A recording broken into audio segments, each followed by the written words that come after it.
భారత గవర్నమెంట్ ఇదిగో ఈ ప్రాంతంలో 1400 కిలోమీటర్ల పొడవున వాల్ని నిర్మించబోతుంది.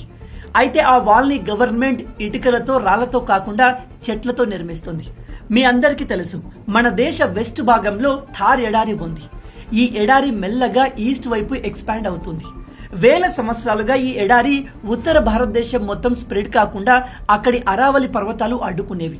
కానీ గత కొన్ని వందల సంవత్సరాల నుంచి జరుగుతున్న మైనింగ్, డీఫారెస్టేషన్ అండ్ అర్బనేషన్ కారణంగా ఈ అరావలి పర్వతాలు డిస్ట్రాయ్ అయ్యాయి.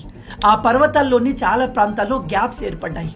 ఇప్పుడు ఆ గ్యాప్స్ ద్వారా ఎడారిలోని డస్ట్ అండ్ శాండ్ ఈజీగా పాస్ అయి ఉత్తర భారతదేశంలో స్ప్రెడ్ అవుతుంది.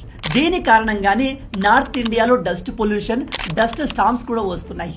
దీన్ని మనం ఇప్పుడే ఆపకపోతే నార్త్ లోని చాలా భాగాలు ఎడారులుగా మారిపోతాయి. అందుకే central government Aravalli green wall project ని స్టార్ట్ చేసి ఆ ప్రాజెక్ట్ లో 7,500